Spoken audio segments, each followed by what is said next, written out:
Today is December 17th and it's our third day for Simbang Gabi. Well, every year, every Simbang Gabi, we get to experience all kinds of weather. Like last Sunday, we got the foggy night, and yesterday we got the rain, and today we got the wind. It's windy tonight, and it makes it cool.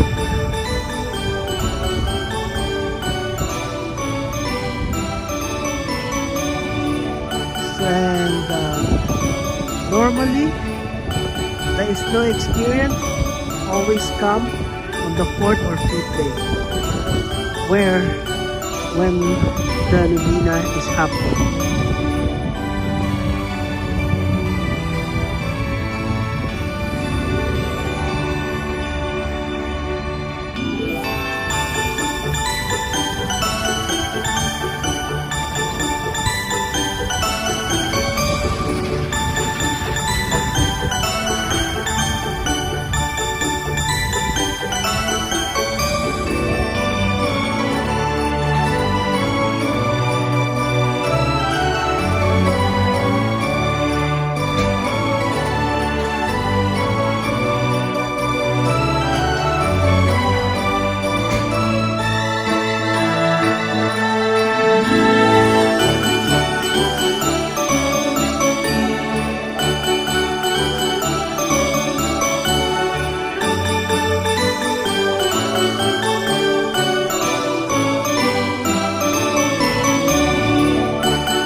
Sa gabi nito po ay talagang kabado po ako. Kasi po, kasi si Father Juan is here. And natatakot po ako na magluto niya sa harapan ng mga pati. Pero po din nalaman ko yata sa nakatagalog, kahit hindi na Tagalog. His Father. Anyway, what I'm saying, Father, I'm just nervous today because you are here and listening to the homilies. So I'm still happy because probably you do not understand Tagalog. Just kidding, Father. Anyway, sa Ebanghelyo po natin sa araw na ito ay napakinggan natin yung sa tungkol kay Jose na sa panaginip ay napakita sa kanyang anghel. It is the annunciation to Joseph. Tomorrow we will hear another annunciations to Zechariah, and the following day the annunciations to Mary, and of course at Christmas is the annunciations to the angels. There are a lot of annunciations na yung pagpapahayag ng aming naman ng kapatid. Today, sa araw na ito ay binibigyan doon kay ang pagbabalita ng anghel kay San Jose. Sapagkat natagpuan sila na nakatalo silang kasal ni Maria ay natagpuan na nalaman ng di ko alam kung saan nalaman ni Jose, o probably nagsabi si Maria sa kanya Hindi natin alam kung probably may mga marites na hindi natin alam. But anyway, hindi natin alam kung saan nalaman ko sa paano sinabi ng nagdidesisyon na si Jose na hiwalayan si Maria. Sapagkat, pero naroon pa rin yung respeto din ni Jose sapagkat ayaw niyang makahiya si Maria. Kaya sa panaginip ay nakakita sa kanyang anghel at sabi niya, huwag ka matakot Jose, do not be afraid Joseph. Napakasalan niyo si Maria na magiging asawa sapagkat ang kanyang pinaglilihi ay alam ng Espiritu Santo at pangangalanan ng siya ng Jesus. Emmanuel. At umagising si Jose at pinasalan niya si Maria. Alam ko niyo yung Joseph is always a dreamer. If you know in the Old Testament, yung mga anak ni Jacob kasama si Jose, he is a dreamer. Ang Jose ngayon dito is natin pinag-usapan ay lagi siya nananaginip. Naalala ko yung kwento ng mag-asawa. At itong mag-asawa, ang sabi ng asawa ay, honey, sabi ng babae, kagabi na naginip ako, sabi ay nasa Walmart daw ako. Sabi ng, ako din. Sabi ng asawa na lalaki, nanaginip din ako. Pero yung panaginip ko ay nasa cruise line ako. Sabi ng kwento, kasama ka? Hindi. Sabi niya, nasa Walmart ka. Kaya naman ako. Pero sa panaginip mga minamang mga kapatid, you know, because in the Jewish traditions, yung mga Israelita, sila ay naniniwala na sa panaginip ay nakikipag-usap sa kanila ng Diyos. It is the belief in the Jewish traditions. Now, in true dreams, God communicates with them. Kaya naman mga kapatid, kung napakinggan natin sa Ebanghelyo, ng pagkagising ni Jose, pagkagising ni Jose, pinakasalan niya si Maria. Mga minamahal ng kapatid, hindi ko na makay na nais kong ibahagi sa inyo sa araw na ito. That God communicates through dreams. Ito isang paniniwala ng mga Israelita. Pero mga minamahal ng kapatid sa ating Ebanghelyo, ay napakinggan natin din yung si Joseph, mga minamahal ng kapatid, isa sa mga character ng Ebanghelyo na wala siyang, he did not say anymore. Wala siyang sinabi kahit isang salita sa banal na kasulatan. I don't know, because Joseph was a simple man and he is very quiet. He is very quiet, mga minamahal ng kapatid.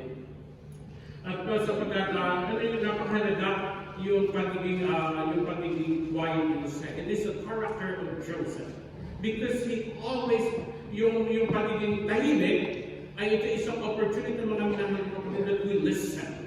That isang pagkakataon na tayo ay makapakinig. Kaya nga yung salitang silent, mga minamahal ng kapatid, kapag binalibalitan mo yung letter, it is the same letter with listen.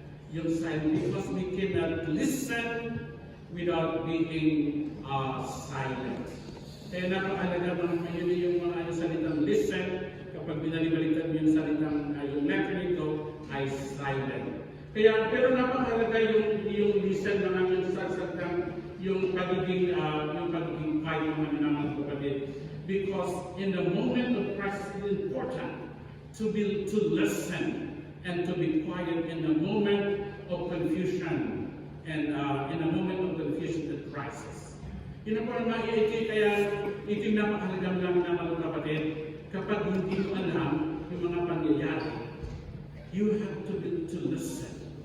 You have to be quiet in moment of confusion and crisis. And this is what Joseph did. Ito yung ginawa ni Joseph na nanahimik siya. Alam po niyo mga minamahal kapatid, tayo, kapag tayo ay nalilito, kung ano-ano yung sinasabi natin. At kapag kung ano-ano yung sinasabi natin, sometimes we say things that really hurtful. Kaya nga lalo na kapag meron tayong business na pamilya, if we have sometimes crisis in the family, we say a lot of things. Nakikipag-usap ka sa iyo kapatid, nakikipag-usap ka sa iba, at yung mga sinasabi mo ay hindi nagtutugma.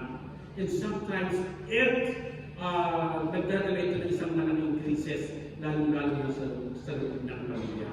That's why in today's gospel, the gospel reminds us that it is important to listen, to be quiet, especially in moments of confusion and in moments of crisis. Because sometimes in those moments, kapag tayo nagsasalita, we say things that we do not know. And sometimes we say things that really hurtful. At minsan hindi na natin kaya bawiin yung mga salita, yung mga binitibo natin. Kaya nga mga minamahal ng kapatid, kapag ikaw ay magsasalita, it has to be sweet.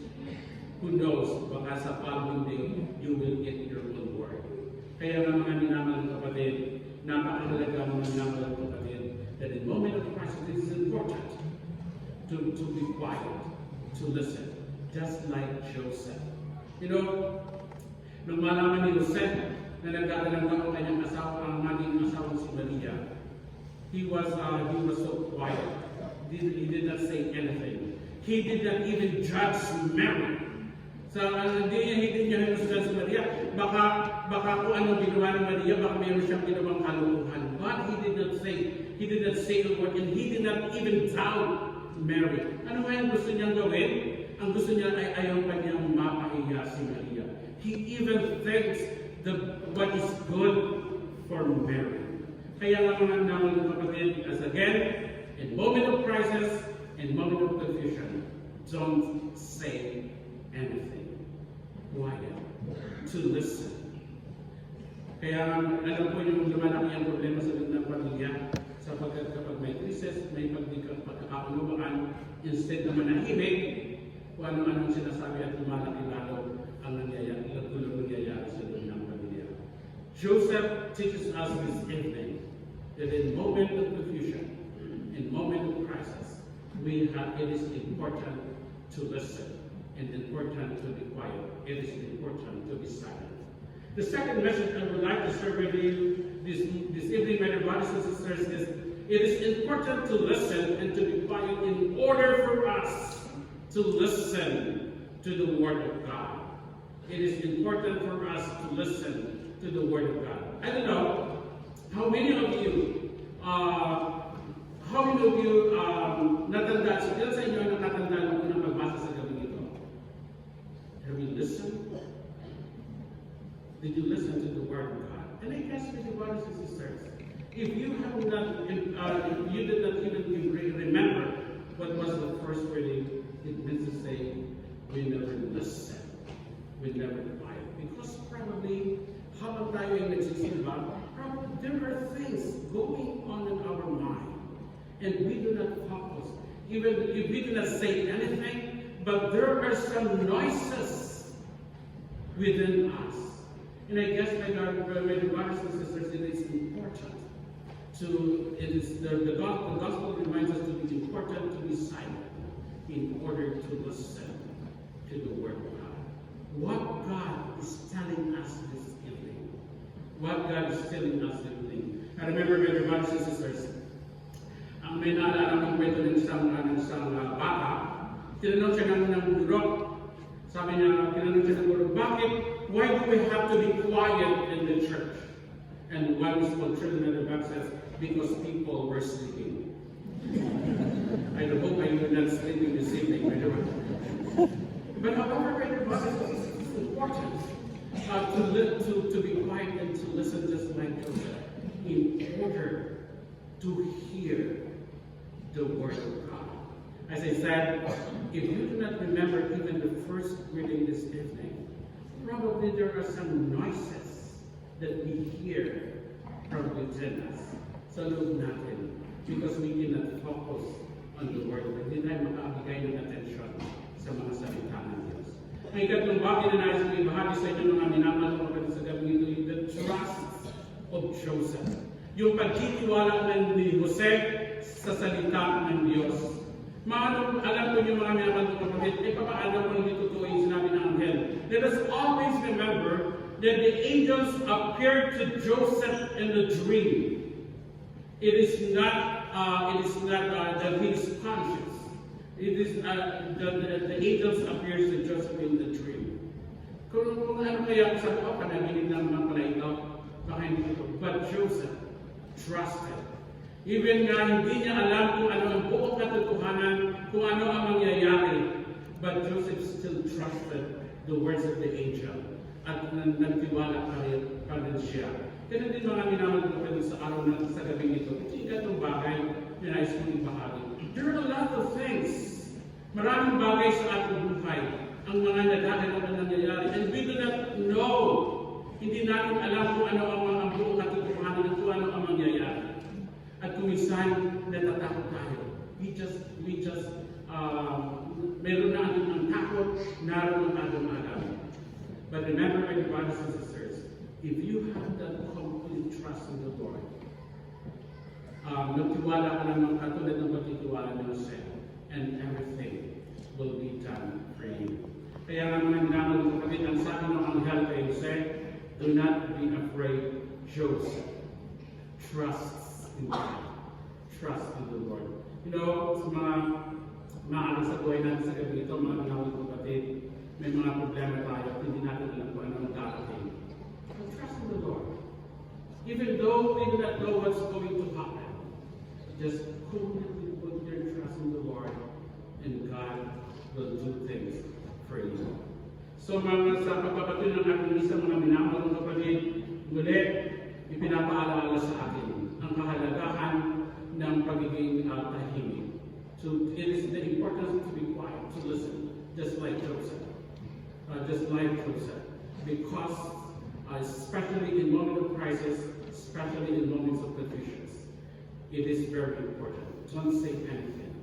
Kaya minsan kasi ang bawa sa inyong kapag dumating yung asawa sa kapag dumating yung halimbawa kami na dumating sa tanang natin kung dahil sa salitang tanong sa kailangan sa mga asawa mo anong ginawa niyo.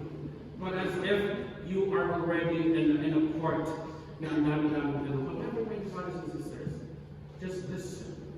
Just be quiet and listen to the Word of God. And trust in the Word of God. Sa gabi nito at sa mga susunod na gabi, and everything will be done for us. Gagawin ng Diyos ang nararapat.